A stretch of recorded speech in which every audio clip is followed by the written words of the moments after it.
बिस्मिल्लाहिर्रहमानिर्रहीम, अस्सलाम वालेकुम। क्या हाल चाल है मेरी यूट्यूब फैमिली। उम्मीद है अल्लाह पाक की रहमत से आप सब खैरियत होंगे और अल्लाह ताला आप सबको खैरियत से रखे, आमीन। Welcome back to my channel fashion tips. आज की वीडियो बहुत ज़बरदस्त, बहुत स्पेशल है और ये टेस्टेड है। मैं आपको बताऊंगी कि आप किस तरीके से फौरी अपनी स्किन में बहुत ही खूबसूरत चमक पैदा कर सकते हैं, अपनी स्किन को ग्लोइंग बना सकते हैं और साथ साथ उसको फेयर कर सकते हैं। बहुत ही अच्छी और बहुत ही क्विक रेमेडी है, फटाफट बनने वाली और फटाफट इसका रिजल्ट देने वाली। तो चलते हैं टाइम वेस्ट किए बगैर रेमेडी की तरफ और मैं आपको बताती हूँ कि आपने इस रेमेडी को पहले किस तरीके से बनाना है और फिर इसको किस तरीके से यूज करना है।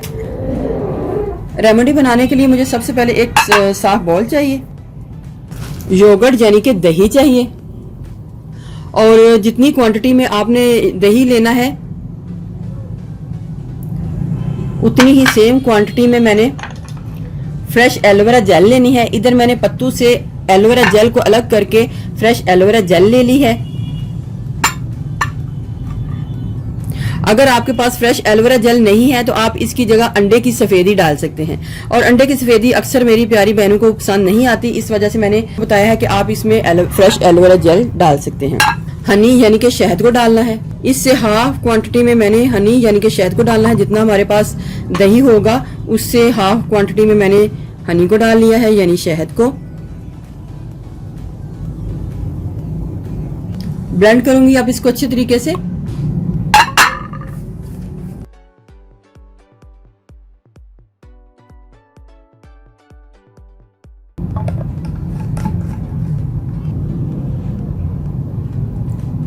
थोड़े से बाउल में इसकी क्वांटिटी निकाल लें, थोड़ी सी बना के आपने इसको फ्रिज में रखना है। रूम टेम्परेचर में ये खराब हो जाएगा। एलोवेरा जेल है, हनी है और दही है, तो इसका मसाज कर लें आप अपने फेस के ऊपर।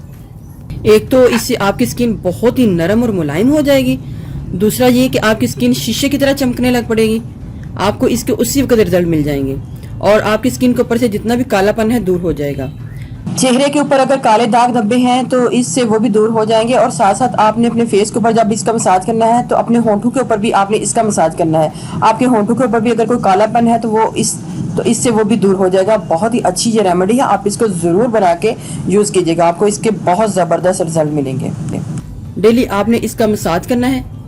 इसका मसाज आप किसी टाइम भी कर सकते हैं। मसाज करने के बाद आप अपने हाथों को या मुंह को ड्राई होने के लिए छोड़ दें और जब ये ड्राई हो जाए तो आपने अपने चेहरे को और हाथों को नॉर्मल पानी के साथ धो लेना है। दूसरा मेथड ये है कि जब भी आपने कोई पैक वगैरह बनाना है, बेसन ले लें और बेसन के बीच में इसको डाल के अच्छे तरीके से मिक्स करके अपने फेस के ऊपर मास्क बना के लगा लें। मुल्तानी मिट्टी के बीच में भी आप इसको डाल के उसका पेस्ट तैयार करके अपने फेस के ऊपर लगा सकते हैं। ये दोनों चीजें अगर आप एज मास्क यूज करना चाहते हैं तो एज मास्क भी यूज कर सकते हैं, बेसन या मुल्तानी मिट्टी में डाल के। व्यूअर्स, अगर आपको मेरी ये वीडियो अच्छी लगी तो मेरे चैनल को सब्सक्राइब कीजिएगा और जिन्होंने ऑलरेडी सब्सक्राइब किया उनका बहुत बहुत शुक्रिया। मिलते हैं एक न्यू वीडियो के साथ। अल्लाह हाफिज।